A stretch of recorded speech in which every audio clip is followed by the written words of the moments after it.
Just how does one successfully replatform? What is headless? And why should we all be thinking about marketplaces? It's the e-commerce master plan podcast. Here to help you solve your marketing problems and grow your e-commerce business. Cutting through the hype to bring you inspiration and advice from the e-commerce sector and beyond. Here's your host, Chloe Thomas. Hello, welcome. It's another episode of our 2022 January Growth Series. If you are tuning in for the first time or the first time in a while, hello and welcome back. It's excellent to be chatting to you. Here on the e-commerce master plan podcast, we bring you inspiring stories and examples of retailers and brands who are striving for e-commerce success and doing interesting things on the path to net zero. Every January, we release our January Growth Series to help you pull together your perfect plan for 2022. We've some super inspiring guests coming up for you throughout these 9 episodes. And to be honest, for the rest of the year, including our hugely popular mashup episodes where a flock of e-commerce experts each share their bite-sized top tips. In this episode, we're tackling a topic that can make or break your plans, your tech stack, your website. My guest is going to be sharing the highs and lows of his recent journey through replatforming the Grenson Shoes business. Get ready to learn a lot from Ash as soon as we've heard from our sponsors. Recharge is the leading subscription management solution helping e-commerce merchants of all sizes launch and scale subscription offerings. The subscription market is predicted to grow to nearly $500 billion, that's billion with a B, by 2025. As the fastest growing area in commerce, subscriptions hold tremendous opportunities to build a community of customers who share your values. Recharge powers the growth of thousands of subscription merchants and their communities, turning one-time transactions into long-term customer relationships. With subscriptions, merchants are able to experience predictable revenue, increased customer loyalty, and higher average order values. Whether you're a direct-to-consumer business or an omnichannel brand, subscriptions strengthen your brand's relationship with your customers and make it easy for consumers to make repeat purchases. Turn transactions into relationships and experience seamless subscription commerce with Recharge. Get started today with the subscription payment solution trusted by over 45 million subscribers worldwide. Check them out at rechargepayments.com/masterplan. And now to introduce today's special guest. Ash Hubbard is in charge of e-commerce at Grenson Shoes, a heritage British brand with a young heart. The business was founded over 150 years ago, and as well as the D2C website, they wholesale to top online and offline department stores such as Mr. Porter, Matches Fashion and Selfridges. They also have their own physical stores across London. Hello, Ash. Hello. It's great to have you here. How did you get into e-commerce? Probably one of the most convoluted ways ever, really. So left school at 16. I'm a university of life, as they say. Basically had dreams of being in the music industry and worked in record shops and DJing, etc. Got to the early 20s and thought, oh man, I need a real job. So I actually started working for a software business in the early 2000s, which predominantly supplied systems to universities and conference centres around the world. And obviously the next logical sort of step in their development was building web front ends to all these systems so that delegates could register and students could apply for their accommodation online and et cetera, et cetera. So I got involved with that side of things, from support moving through into implementation and project management, and sort of taught myself really front end development to a point, and worked there for 7-8 years, I think, in the end, and ended up managing the front end design team, so a group of designers and developers who specialised in the UI and UX work for all of our customers around the world, universities, conference centres, everywhere. And I got to the stage where I started to think, really, to make the next step in this digital industry that I've kind of fallen into and love, I think you need to be client side. I don't think the agency / supplier side really gets the recognition that often. Whenever you see big events in the industry, new sites going live or stuff like that, the actual people that built it don't really get the mention. It's the strategists, if you like, and the people that own the channel. So I was lucky enough that I live local to a role that came up, which was pretty much perfect for anyone who wants to work in digital. So at the time, the company was called the Luminar Group. They owned and operated 60 nightclubs and bars across the UK. And when I say that, people think, oh, that's a bit of a sort of seedy, strange business, isn't it, really? But people forget that there's a massive corporate machine running governance and health and safety and everything behind that sort of commercial nightclub model. And Luminar was turning over well over 100 million a year. So it wasn't a small business. And the reason why I say it's a goldmine for anyone into digital really is the customer demographic was 18 to 24-year-olds. So, wow. You know, if you want to trial anything with a digitally native audience, there isn't probably a better sweet spot, really.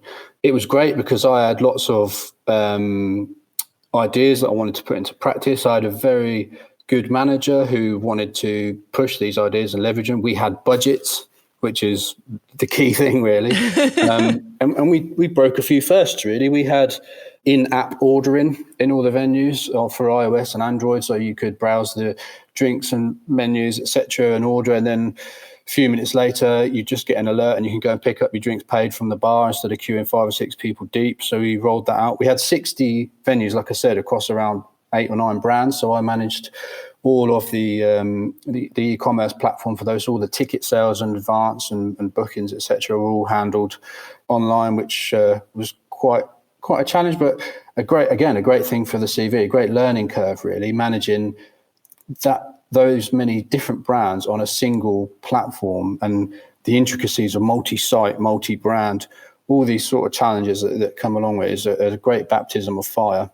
And it was a good experience. We almost doubled revenue in my time there through telesales systems as well. And we implemented big data and a single customer view platform. And again, a brilliant playground for anyone into digital because you had so many data sources. We had like Wi-Fi logins, door security scanners, scanning ID. We had website logins. We had app logins. We had people using the tills, mailing list signups, data points everywhere to put even the Facebook logins. We were at the time, the Facebook permissions were a bit more open. So when people logged into our apps with Facebook, we were able to store their music likes and then start to take that data and look across the estate and see which artists were bubbling up from our customer base to drive talent bookings in venue and start to look at who should we be booking as DJs or performers. And even brands they're into, clothing brands, where's their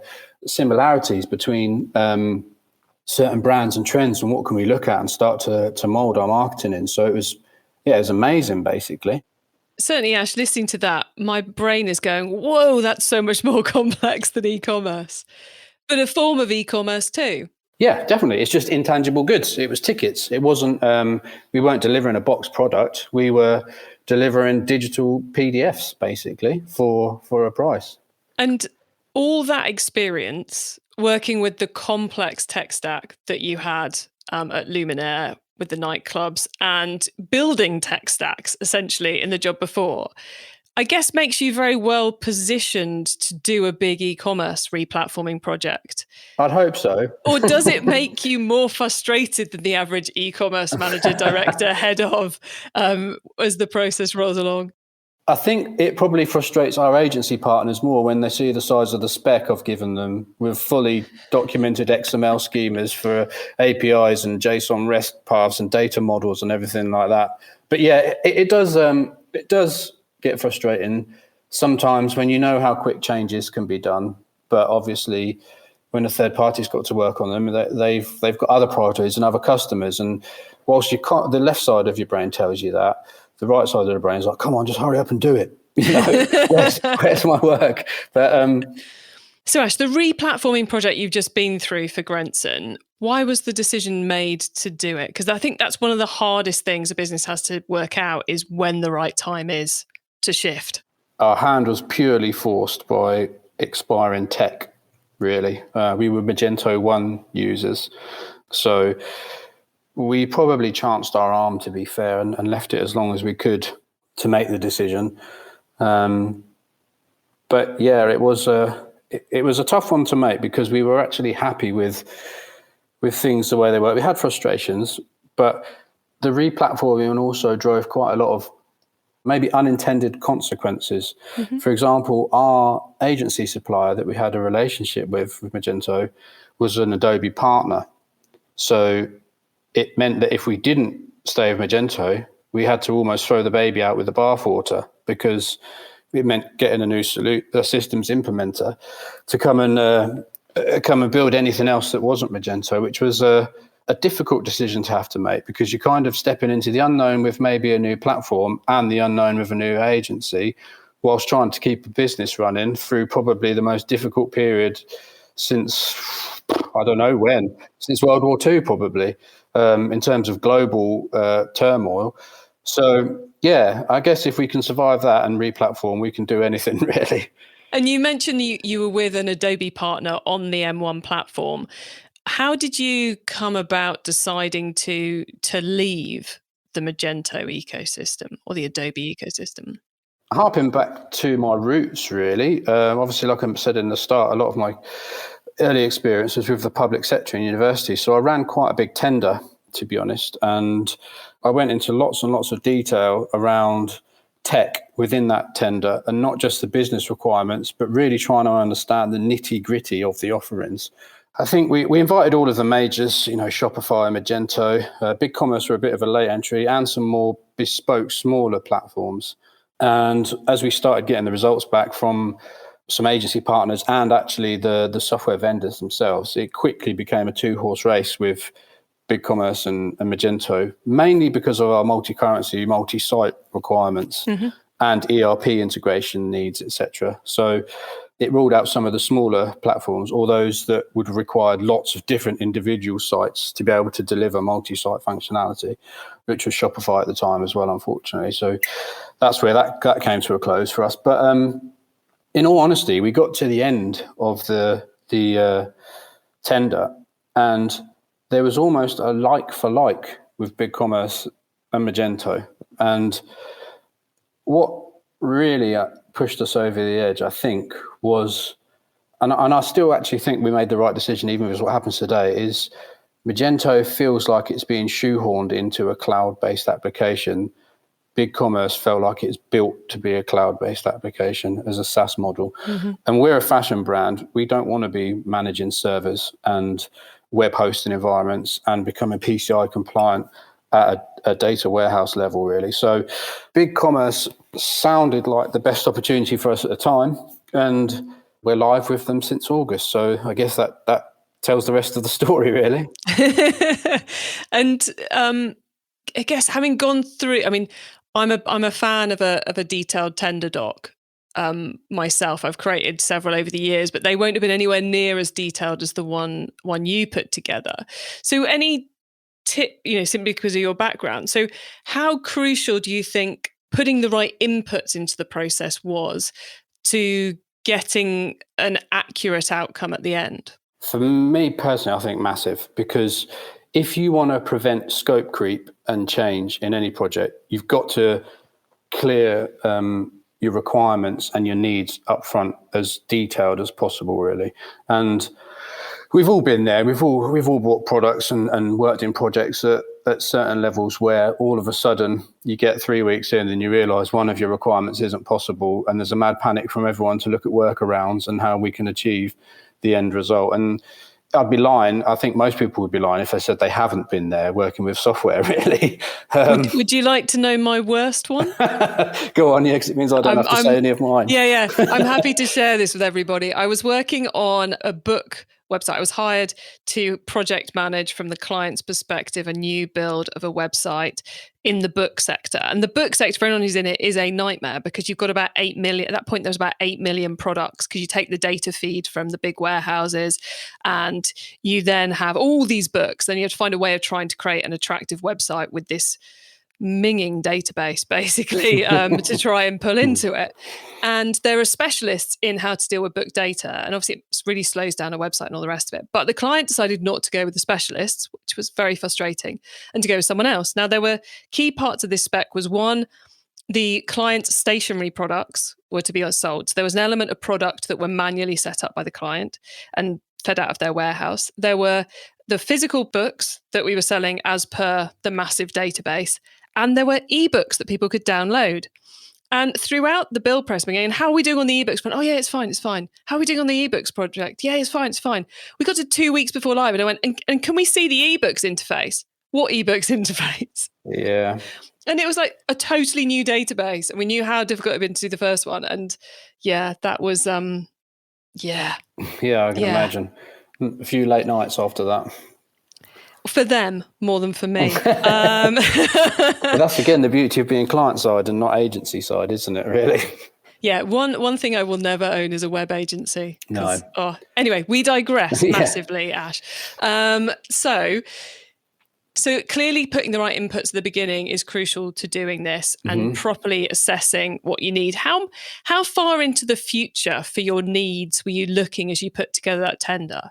Was it here's what we need right now? Was it here's what we think we'll need in a year's time? Is it this is what we can see happening in 5 years' time?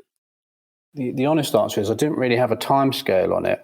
I just tried to plan for things to be as open and interconnected as possible, because the big decision we had was headless or managed front end, if you like.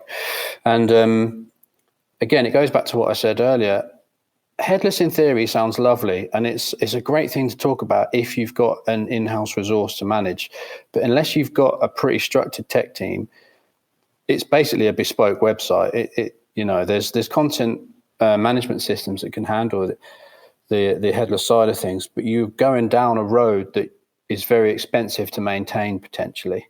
So we wanted to look at how we could achieve strong brand creative and the ability to change layouts and add different styles of brand creative in terms of front end, as well as making sure that we're not limited by interconnectivity through the API layers, so that in essence, we can just build and build and build and build, basically, from the day one requirements of, finance system integrations, ERP integrations, stock integrations, pricing integrations, taxation system, all the sort of standard tech stack, on-site search, everything that's a third party, really.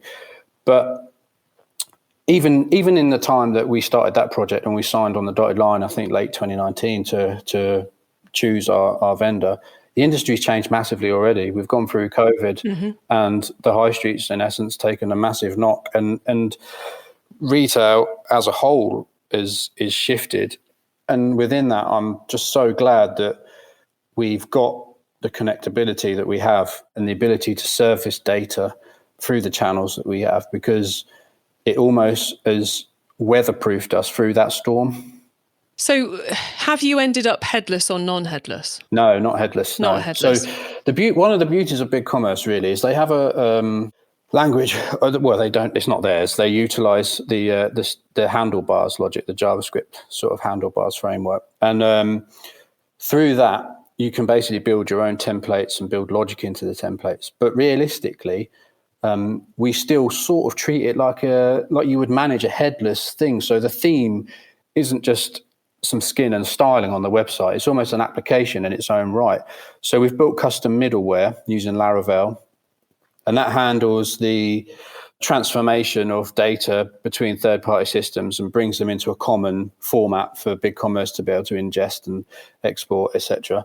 But then along with that, it can also act as a proxy service, if you like, as a middleman, so that when you've got third-party elements that utilize APIs in the front end, and you don't want to obviously be just including them in the page, so you're showing your username and password to all and sundry who view your site, we route those sorts of requests through the middleware, for anything from contact forms and Google reCAPTCHA validation through to some of our DHL return services and how we use their XML feeds for creating returns and return requests and stuff like that. So we kind of went into it with a headless mindset, but using a managed front end, which I think it was actually opens up a lot of opportunity, because you're not having to go down that full bespoke route of with headless. You've got so many implications on speed and performance and security before you've even designed or thought about customer experience, because you've just... Well,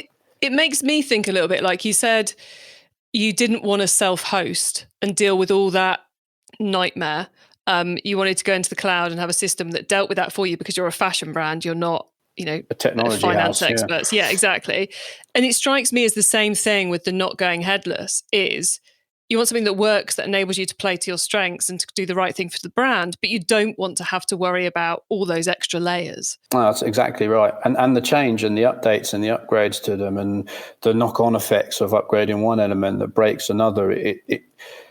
The thing is, to leverage a SaaS product properly, really, I think you've got to get away from worrying about it working or not. And that is almost the bottom line of us switching from Magento. We switched from, oh God, is Magento going to work this week? Or is there going to be an update? Or is something going to go wrong? Versus, right, we've got BigCommerce. If it goes wrong, it's their problem. We're going to spend that budget now on marketing and building the brand and getting reach and growing. And that's up to them to handle everything else, And to a point, we've almost achieved that. To be realistic, we do have our middleware, which is a bespoke layer. And I think a site of any size is always going to have that, because there's so many integrations with so many different products and layers that you're never going to get away from anything completely bespoke once you grow to a certain size, because it's just the nature of the beast, if you like. I'm glad you brought us back to that, because one of the things it strikes me is, you said, the ink was on the dotted line for the solution provider you're going with in late 2019, and then it went live in 2021, and so much changed in that time. Both, even if we hadn't had the pandemic, the tech evolves and customer behavior evolves anyway, and then it all got accelerated. So do you think the kind of the future proofing, the future success is, and the most important thing to get right in the project was that middleware element, not what the front end looks like, that's relatively straightforward, but to get the integrations built in a way that gave you future adaptability? Definitely, because a replatforming also is a chance to have a drains up, isn't it? And you reveal all the frustrations of your integrations that have happened over time, because organically things grow. You introduce new payment methods, new payment providers, you sell through new channels. They need ERP integration updates, etc. And in the rush to get things to market quickly, you have a minimal viable approach, like most people do. You get it working, you're happy with it. There's the odd annoyance, but it works, and you're trading and you're generating revenue. Replatform is a chance to say, right, enough's enough.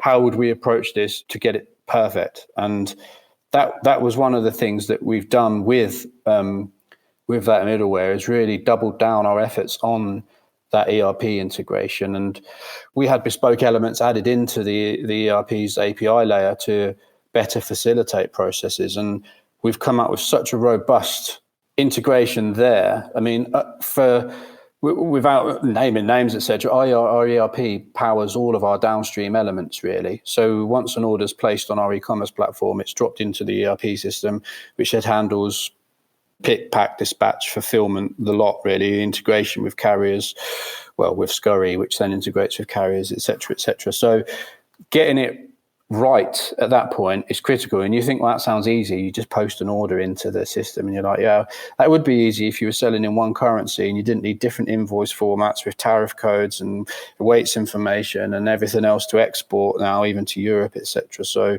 it's a lovely machine now. It's all working. I guess the real test will come when we start to do any major change in future and look at what happens there. But I'm pretty confident no matter what happens, the platform in BigCommerce has got enough of a wide schema within its API layer that it's more a case of how long it's going to take and how we do it rather than can it be done or not, if you know. Yeah, I know exactly what you mean. And I think I want to flip on to what are the next big projects? But before we do that, are there any key tips you want to share of getting it to live that you'd like to give the audience for those who are going through a similar build project? Anything you wish you'd done differently? Anything you're really pleased you did, from the signing on the dotted line to the way, we've got a new site moment? Well, that's a tough one because it was such a drawn out project with the delays, with the COVID pause, if you like, in the middle of it. I guess really in that project, I just wish we'd had more face-to-face time with vendors actually, because everyone's working from home through COVID and a lot of people still are now. And actually so many conversations or processes were probably drawn out that would have been resolved in a 5-minute conversation. Mm-hmm. And I just think when I looked at it, there were 11 vendors involved in the replatforming project because of all the different integration layers. So it's a pretty major piece of work, really. Even once we're on a SaaS platform, it's still not a case of, oh, here's the web company, ring them up and we've got a website next week. You know, it's pretty heavy lifting in terms of architecture. I mean, you can still see, but you can't see because it's an audio-only podcast. But the wall behind me is full of spider diagrams of data flows and logical decision steps, etc. But that is one of those things which sometimes, especially when it comes to the integrations and solving, why isn't that working? Why isn't this working? Sometimes you just need the relevant brains round a table and a big old whiteboard or on some Post-it notes. The devil's in the detail, definitely. Yeah. Definitely. And because you've got to think, you know, it can be down to one wrong variable in an API post, which is the difference between a successful export order being created versus domestic and someone getting the wrong invoice templates, or etc. It's not a simple business when you're trading globally, really.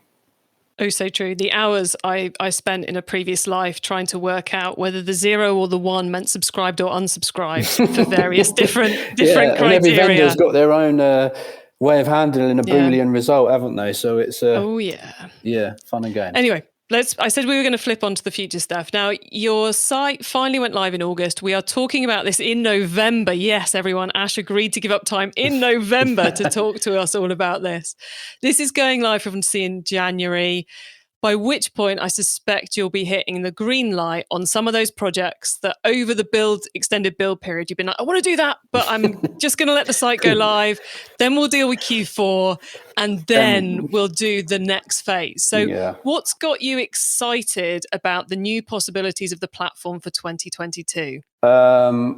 Click rate optimization and conversion optimization now, because we use Shogun for a lot of the CMS of static content, and even just the way BigCommerce built is going to allow us to react so much quicker. So as soon as we start noticing pain points, pinch points, dropouts of any kind of large percentage between funnel steps within our checkout flow, we can act on them. And I feel like that was one of the bits that was frustrating before with Magento, because it was a bit more structured in that way, especially Magento 1, bear in mind, we were behind the curve. So it's not fair to say that it's all Magento's fault. It was the scenario and how it played out. And we weren't enterprise either. We were open source Magento. So, you know, there was making structural changes to checkout flows or anything involved quite a lot of investment in time and money and dev time to actually make them. So, yeah, I'm really looking forward to having almost like that CMS-based layer now of being able to spot problems, fix problems, monitor change, if you like, and that whole cyclical process of spot, review, fix kicking in and really optimizing on the traffic we've already got, because it's like anything, really. We've got enough traffic now that we could probably make quite a big dent on improving our sales without actually generating any more traffic. It's a nice position to be in. Yeah, it's just a case of converting more of the existing. And I mean, obviously, we're always going to want more traffic, but it's nice to be at a point where you think, actually, you know, a 5% shift here or a 3 or 4% shift here is 6-figure sums over a year. So it's it is a nice position to be in, and I hope that we can really start to leverage that as we go on. Yeah, it's a 6-figure sum, and it's one of those ways in which you make all your marketing spend go a bit further in the future. Yeah, totally. Every pound spent on paid search, social, display, exactly, just goes a lot further when it's converted properly, really. Ash and I always talk for ages, and we talked for ages before we even hit play. And one of the things he was telling me he's really excited about and intrigued by at the moment is the marketplaces trend, which is one I am nowhere near as deep into as Ash is. But it does seem like everyone's starting a marketplace at the moment. And I guess having the middleware system that you've now got in place means that should you want to take advantage of everyone now having a marketplace, you can quite quickly spin off the data and then reintegrate, if it's a drop shipping marketplace or whatever, the content back in again. Yeah, exactly that. So I get it. I mean, I guess COVID's hit the world and people are thinking, man, we've got warehouses full of stock. How do we not have that in future? Well, we don't hold the stock. We leave the stock with the brand and we just become a channel to market. And makes sense, really, doesn't it? If you can maybe earn a slightly lower margin but a much bigger volume, with none of the risk, no, and axe the cost of warehousing, dispatch, fulfillment, returns, etc. Why would you not?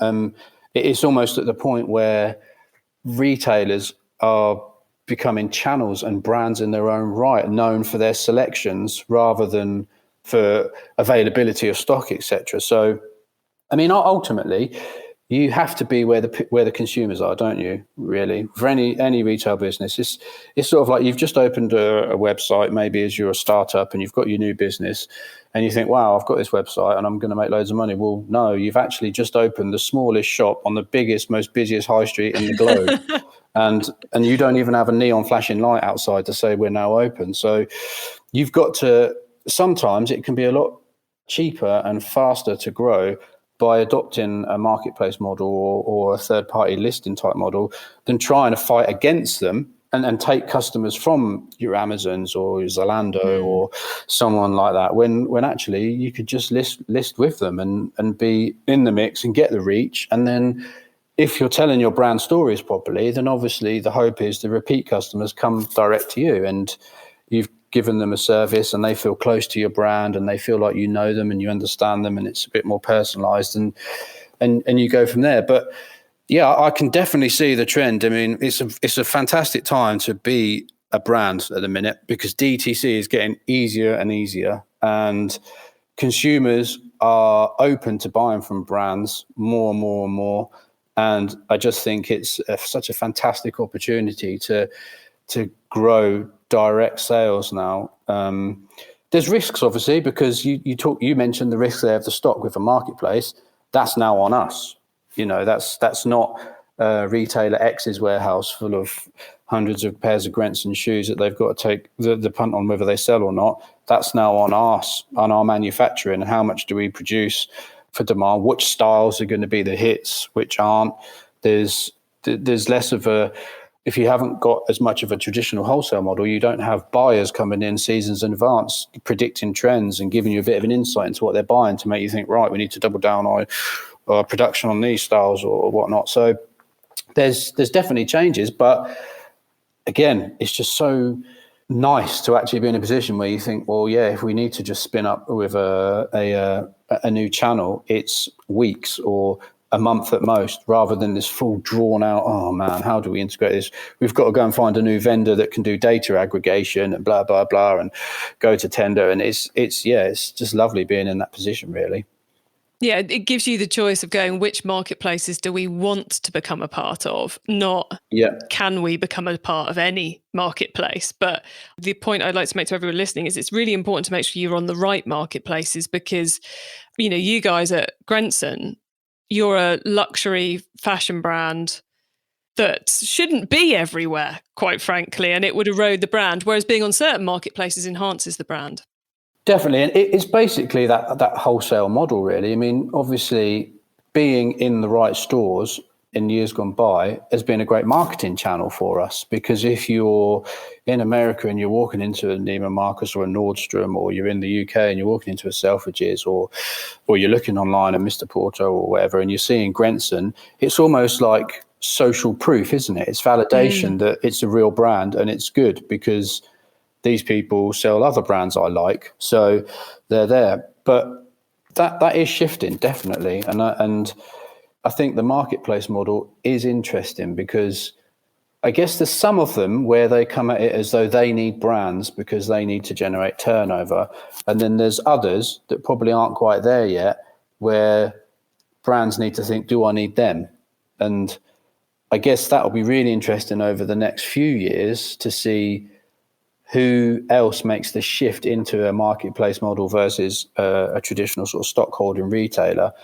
And also who makes a success of it, because there's a whole new infrastructure and a whole new business model. And just because you were great at selling boxed product doesn't mean that you can migrate as well if your brands that you choose to deal with aren't as good as fulfillment, or you end up having to hold stock for them.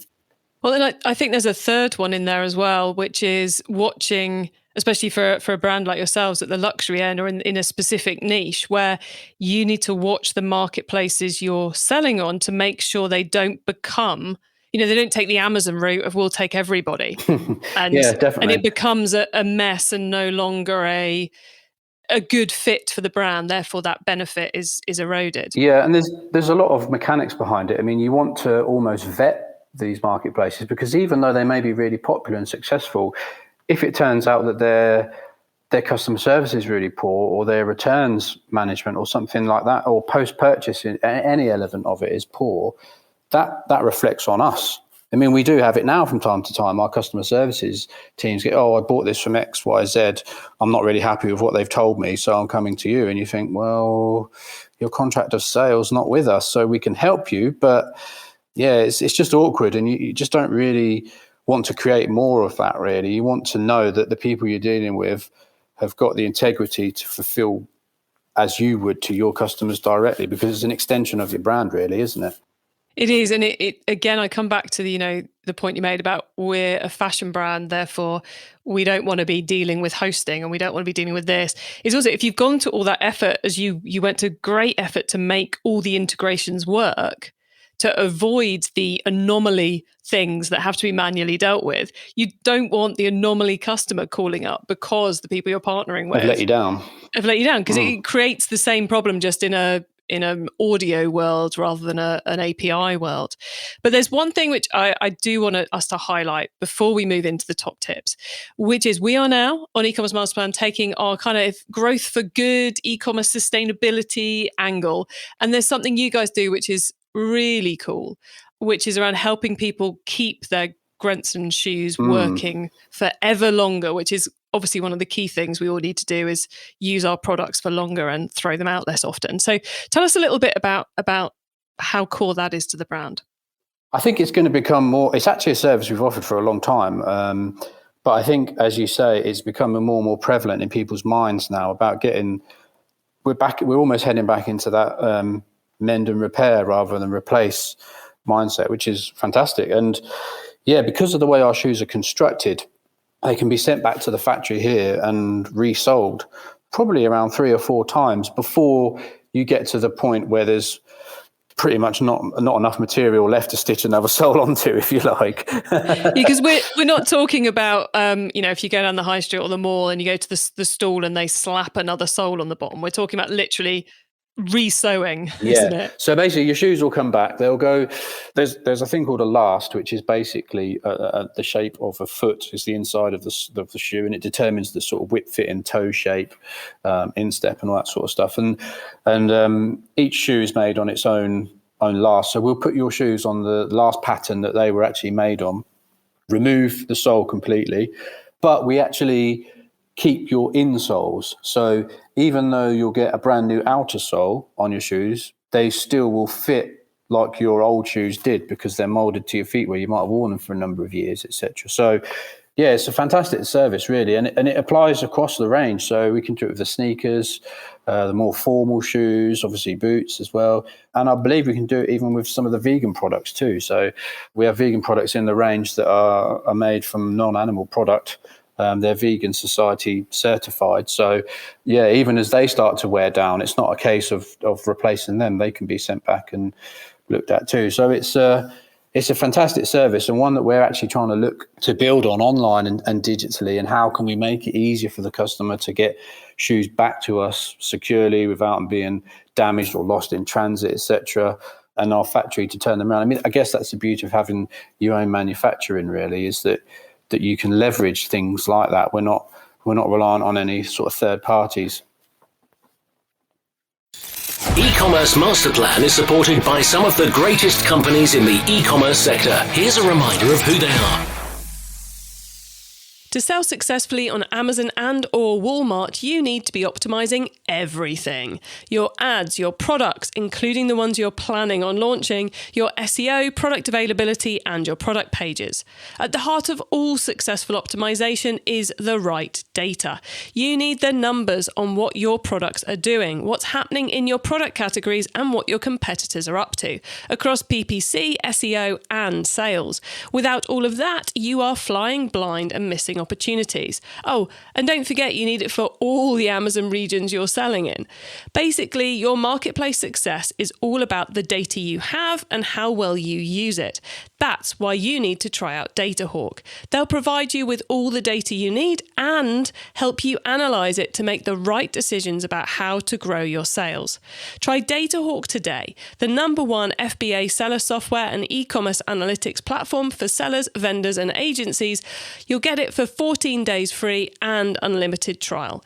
Go to datahawk.co/masterplan. That's datahawk.co/masterplan to start your free account. It's time for the top tips round.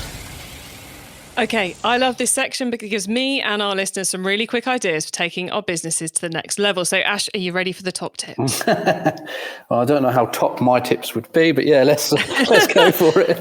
Well, they've been pretty top so far, trust me. Okay, the book top tip. If everyone listening to this podcast agreed to take Friday off and read a book to make their business better, which book would you recommend? It's a slightly older book, but I found it amazing to read. It's called Webs of Influence by Natalie Nahai, I think is how you pronounce her name. And it's all around the psychology of online persuasion.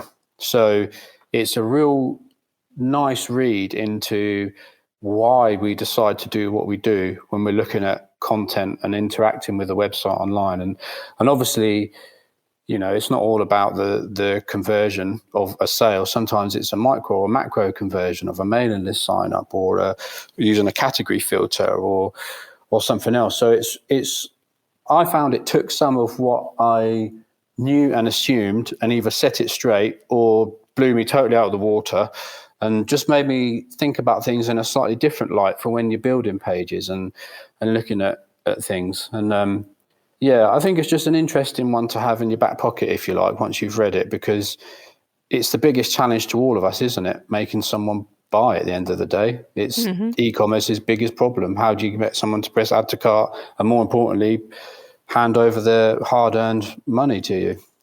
Anything which helps with that in the right way, we are more than up for. Okay, the traffic top tip. Which marketing method do you either prize above all others or think doesn't get the press it deserves? For me personally, it's probably a bit of a guilty pleasure and indulging myself, but I still am a massive fan of on-page SEO and organic channels, really. I think it's just such a broad, well, I guess it's such a leveler in a way, because if you get it right and relevant to you, to what you're doing, you can rank against Amazon and eBay. If you do it right. We do, you know, there's little old Grenson above high street majors. And I just find that amazing that, you know, we do that all in-house. We don't use agencies for it. And it's just fantastic. I think I've learned that over years through experience and learning from good people that do it. And to be fair, and using external agencies in the past and picking up tips and stuff. And I get the idea of going straight for paid for you know, super funded businesses that have got investor funding and they need business now, so they go straight for that paid model and drive volume. But I definitely think it's a tactic that's underplayed, really, because people just think straight to that paid option. It's neglected, I guess is the right word. Nice, I like it. The tool top tip, maybe a collaboration tool, a social media plugin, a phone app, or just a way of working. Is there a cool little tool you use that makes you and your team more efficient from day to day? I I guess the main one that we use for a lot of our research is SEMrush. It's I guess some people would market it as an SEO marketing research platform, but actually it covers so much more because it's great for competitor analysis. It's great for technical audits and crawls of the site. It's not massively expensive when you look at the annual price compared to some of its competitors. And it takes data from so many sources for when you're looking at keyword research. And, you know, especially in fashion, we've got 2 seasons a year. So we're in essence almost having a new catalog twice a year. So when we're looking to put those title tags together on categories and product pages, etc., it's invaluable, really. Excellent tip. Okay. The growth top tip. If you met someone today who's focused on growing their e-commerce business from 100 orders per month to 1,000, what would be your number one tip for them? I guess it probably reiterates something we've already said, but I would say take a step back and actually look at where your customers are and what's the most cost-effective way of getting to them. So if they turn around and said, we're getting 100 orders a month, but we're spending X, Y, Z on advertising, my first thing would be straight away is there a channel or marketplace that would cost you less than that and probably grow your reach massively? And could you afford to do that and your paid efforts at the same time to see what you can do? Because I still think people maybe don't always think about where people spend a lot of their time. And people go, oh, social media, we'll advertise on social media. And you think, yeah, but as time's going on, more and more people aren't in a purchasing frame of mind when they're using social media. So it might not always be the silver bullet that people think it is. Whereas some of these sort of price comparison sites or marketplaces in their traditional format, I mean, you can't get anything purer than price comparison, really, because people are there to buy. That's all they're there to do. Yeah. There's very little content apart from the odd blog article. They're there to find the product. So that would be my tip. Get in front of people's eyes as easily as you can and be prepared to think outside the box on it rather than the standard models or just accepting the standard sort of spiel you get from some agencies that will just try and hard sell you on their paid SEO or their paid search tactics and how they can make you the most popular business in the world. Just do a little bit of your own homework on it, and I think you'll stand strong in the end. If you manage to get to 100 orders a month, you're obviously doing something right. I love that. Ash, thank you so much. Before we say goodbye, could you please let the listeners know where they can find you and your business on the web and social media, please? Yeah, it's very simple. Grenson.com is our global domain. And then, yeah, it's Grenson Shoes on Facebook and Instagram. So we're there. Come and find us. Excellent. Thanks, Ash. And thank you so much for being on the podcast and for being so open, talking through those tough decisions that I know a lot of businesses are dealing with around updating their tech stack and making decisions around headless and dealing with all the APIs and the integrations. I'm sure we've helped a lot of people. So thank you very much for coming on the show. Thank you.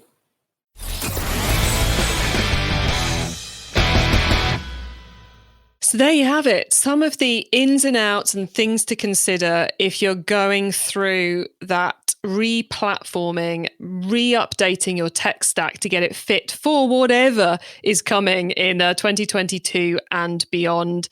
And I think that marketplaces trend is one I think we'll be exploring. We've already been exploring, but we're exploring here on the podcast to see just what format those are taking and some of the opportunities that are out there for you. But the key thing is to make sure you're on the right ones, of course, and that it all works nice and seamlessly for you.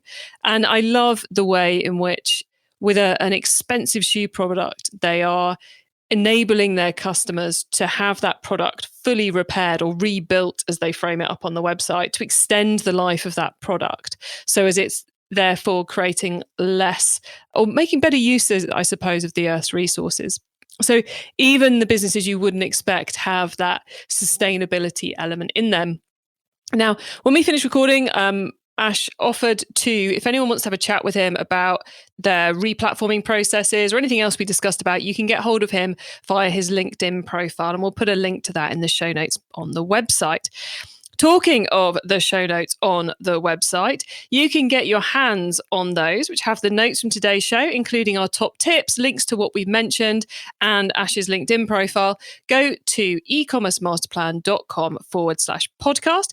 There you can also add yourself to our email list so you don't miss out on many of the other things I share to help you improve your business. Now, amongst the things that those on our email list get are notifications as episodes go live and details of the webinar I'm going to be hosting to round off our January growth series, where I'll be sharing my take on where you should focus for maximum impact in 2022. The January growth series continues on Thursday with our second experts mashup episode. Our experts will be sharing their top tip for e-commerce success in 2022. And if you don't want to miss it, make sure you followed and subscribed to us wherever you are listening. Thank you for tuning in to the E-commerce Master Plan podcast. I bring you a new interview every single episode because I'm trying to inspire and help e-commerce business owners like you to succeed and thrive with their business, despite all the challenges you're currently dealing with, both to make your business more successful and to turn it into a force for good for our planet. If you know someone this show can help, please tell them to listen to the E-commerce Master Plan podcast. I hope you have a brilliant week and never forget to keep optimizing. Thank you for listening to the E-commerce Master Plan podcast. Find out more at ecommercemasterplan.com/podcast. Recharge is the leading subscription management solution helping e-commerce merchants of all sizes launch and scale subscription offerings. Over 15,000 merchants use subscriptions powered by Recharge to grow their business and their communities by increasing average order value, reducing churn, and providing predictable recurring revenue. Turn transactions into relationships and experience seamless subscription commerce with Recharge. Check them out at rechargepayments.com/masterplan.